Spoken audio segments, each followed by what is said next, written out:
नमस्कार दोस्तों।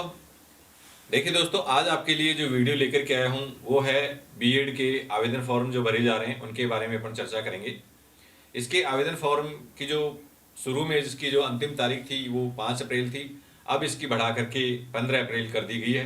तो उसी के बारे में अपन चर्चा करते हैं डिटेल कि हमें कौन कौन सी सावधानी बरतनी चाहिए, क्या क्या उसमें हमें करना चाहिए। तो देखिए, इस बार देखिए पीटीटी की जो एग्ज़ाम 2023 जो हो रही है उसको आपका गोविंद गुरु जनजातीय विश्वविद्यालय जो बांसवाड़ा में है, यानी कि जीजीटीयू, उसके द्वारा ये आयोजित किया जा रहा है। उसके जो अधिसूचना संख्या 2 जो जारी हुई है उसके बारे में अपन चर्चा करेंगे। तो देखिए इसके अंदर क्या है, पहले कि राजस्थान राज्य में स्थित विभिन्न शिक्षक प्रशिक्षण महाविद्यालय में सत्र 23-24 के लिए 2 वर्षीय बीएड पाठ्यक्रम तथा 4 वर्षीय इंटीग्रेटेड बीएससी बीएड पाठ्यक्रम में प्रवेश हेतु विश्वविद्यालय राज्य सरकार एवं राष्ट्रीय अध्यापक शिक्षा परिषद के नियमानुसार होने वाली pre teacher education test PTT 2023 pre BEd, BSc BEd, BA BEd के लिए पात्र अभ्यर्थियों से ऑनलाइन आवेदन पत्र आमंत्रित किए जाते हैं या किए गए हैं।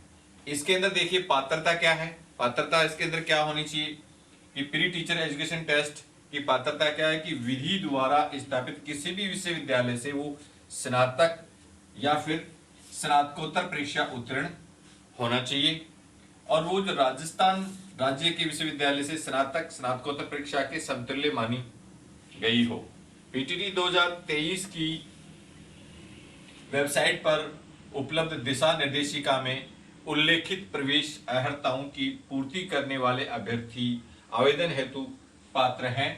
स्नातक और स्नातकोत्तर परीक्षा में राज्य सरकार के नियमानुसार आपके सामान्य वर्ग, अन्य पिछड़ा वर्ग, आर्थिक रूप से पिछड़ा वर्ग ईडब्ल्यूएस, न्यूनतम प्रतिशत 50%, राज्य के अनुसूचित जाति और जनजाति पिछड़ा वर्ग, इनके लिए दिव्यांग और विधवा तलाकशुदा इन महिला अभ्यर्थियों के लिए 45% अंक अनिवार्य है। कहने का मतलब ये है कि आपके ग्रेजुएशन में, स्नातक में या स्नातकोत्तर में आपका जनरल जो स्टूडेंट है उसको 50% होना जरूरी है अंक उसके, और शेष जो ये कैटेगरी जो इसमें लिख रखी है रिजर्वेशन वाली उसके 45% होना जरूरी है।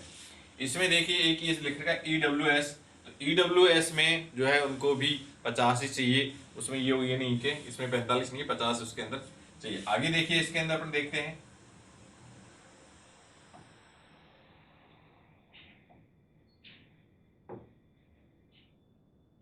फिर देखिए इसके बाद में है आपका प्री बीएड, बीएससी बीएड 23 माध्यमिक शिक्षा बोर्ड राजस्थान अथवा केंद्रीय माध्यमिक शिक्षा बोर्ड राज्य सरकार द्वारा अन्य राज्यों के समतुल्य घोषित एवं स्वीकृत बोर्ड की सीनियर सेकेंडरी।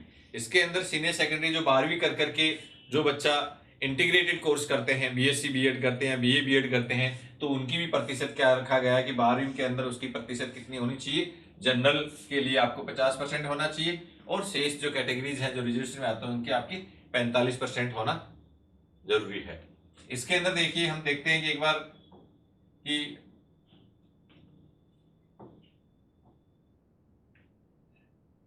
है उपयुक्त दोनों प्रवेश परीक्षाओं में वांछित न्यूनतम प्राप्तांक प्रतिशत में 1 अंक भी स्वीकार ये नहीं है। यानी कि आपकी जो प्रतिशत बताई गई है 50% और 45%, 50% में अगर 49.99 भी होगा या 45 में 44.99 भी होगा तो भी वो इसके अंदर क्या है आपका वैलिड नहीं होगा। तो इसमें देखिए लिखा हुआ है कि उपयुक्त दोनों प्रवेश परीक्षा यानी कि बीएससी बीएड या बीए बीएड और 2 साल वाली जो बीएड है उसके लिए न्यूनतम प्राप्तांक आपके 1 अंक भी कम नहीं होगा।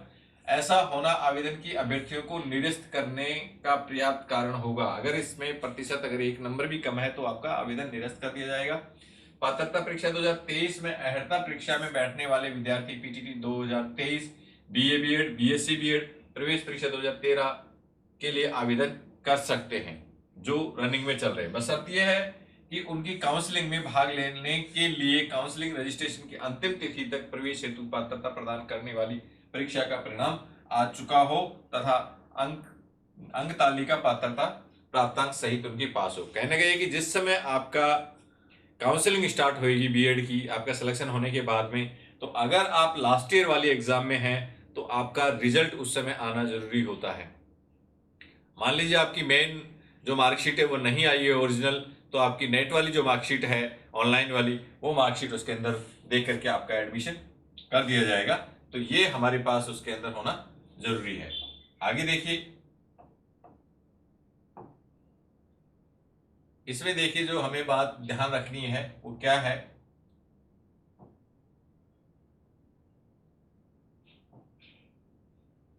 इसमें देखिए आपके आवेदन प्रवेश परीक्षा से संबंधित महत्वपूर्ण जो संशोधित जो तिथियां हैं, उसमें क्या है कि आवेदन ऑनलाइन आवेदन पत्रों की उपलब्धता। ऑनलाइन आवेदन पत्र जो उपलब्ध हो रहे थे 15 मार्च 2023 से हो रहा था, और उसकी परीक्षा शुल्क और आवेदन की जो अंतिम तिथि है वो आपकी यहाँ पर ध्यान देना है कि अब 15 अप्रैल हो गई है, पहले ये 5 अप्रैल था। यदि मान लीजिए अपन ने किसी कारणवश अगर फॉर्म नहीं भरा है, तो अब हमारे पास अभी भी टाइम है 15 अप्रैल की, 15 अप्रैल तक हम उसका आवेदन कर सकते हैं।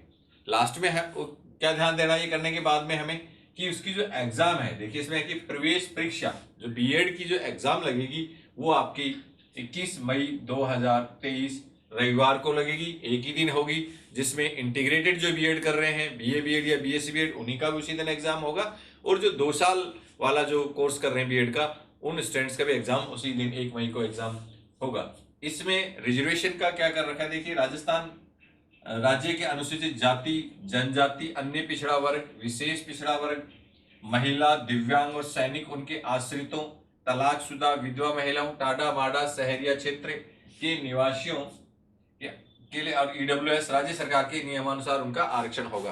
यानी कि जो रिजल्ट आएगा उस पीटीटी का, उसके अंदर ये जो कैटेगरीज बताई गई है उनका जितना रिजर्वेशन है उसके अनुसार ही उनकी सीट जो है वो होंगी। आवेदन प्रक्रिया में आपको क्या करना है, देखिए इसकी जो वेबसाइट है मेन आपकी इसकी GGTU की www.ggtu.ac.in पर जाकर के आप वहां पर पीटीटी 2023 का जो आवेदन पत्र है वो भर सकते हैं, जिसके अंदर देखिए इसकी परीक्षा का जो शुल्क रखा गया है वो आपके 500 रुपये है।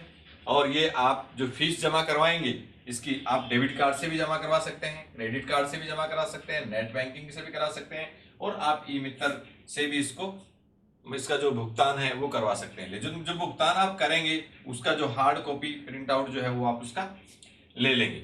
इसमें देखिए यदि अभ्यर्थी परीक्षा शुल्क का भुगतान नगद करना चाहता है तो वे फॉर्म भरने के बाद प्राप्त पेमेंट इनवॉइस के माध्यम से ई मित्र से किसी भी शाखा में नगद जमा करा सकते हैं। यानी कि ई मित्र के ऊपर जाकर के ई मित्र के किसी भी काउंटर में शुल्क जमा करने वाले अगले दिन अपने आवेदन का प्रिंट प्राप्त कर सकते हैं।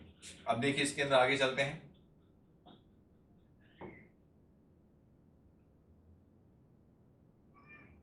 अब इसमें देखिए ये है कि आपका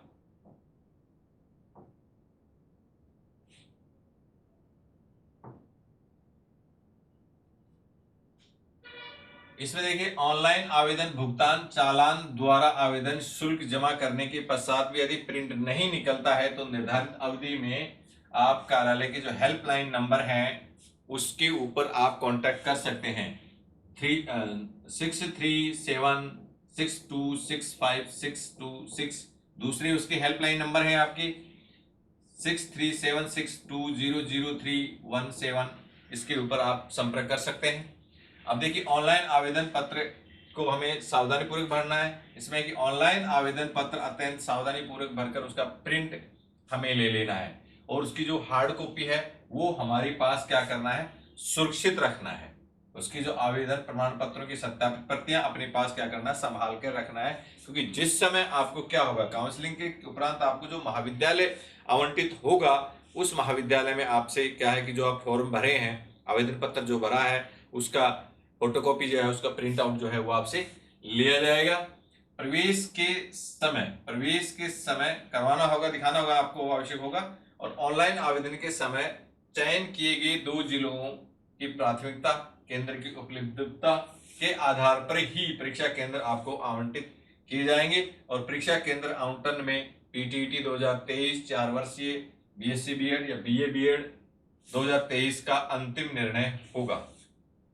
इसके बाद देखिए नोट में से लिखा हुआ कि परीक्षार्थी अपना मोबाइल नंबर सही लिखें। देखिए इसके अंदर आप फॉर्म भरेंगे तो उसमें आपका जो मोबाइल नंबर है वो मोबाइल नंबर उसके अंदर आपको सही लिखना है, क्योंकि जब आपका सिलेक्शन होगा, रिजल्ट आएगा, उसका मैसेज आपके पास आएगा, आपका जो नाम है वो संबंधित महाविद्यालय में जाएगा, ताकि वो आपसे कांटेक्ट कर सकें, आपको बता सकें, सूचना दे सकें कि आपको संबंधित महाविद्यालय जो है बीएड के लिए आवंटित हुआ है। तो ये नंबर आपका उस समय सही बने, ताकि आपको सही समय पर सूचना मिल सके। कई बार क्या होता है कि हम नंबर उसमें किसी के भी भर देते हैं, या कई बार क्या करते हैं हम ई मित्र वाले के नंबर भर देते हैं, और फिर वहाँ पर फ़ोन जाता है तो वो कहते हैं कि भाई मैं तो ई मित्र वाला बोल रहा हूँ, और वो स्टूडेंट तो फॉर्म भर के गया था, वो जानते भी नहीं है। तो हमें अपने जो नंबर है वो सही नंबर जो आपका रनिंग में है, चलता रहने वाला नंबर, उस पर भरना है, क्योंकि उसकी सारी सूचना SMS मैसेज के द्वारा आपके नंबर के ऊपर दी जाएगी। तो दोस्तों इस प्रकार से देखिए, हमें इतना ही ध्यान रखना कि 15 अप्रैल तक हमारे पास टाइम है अभी भी, और इसके अनुसार आप फॉर्म भरें। Thank you.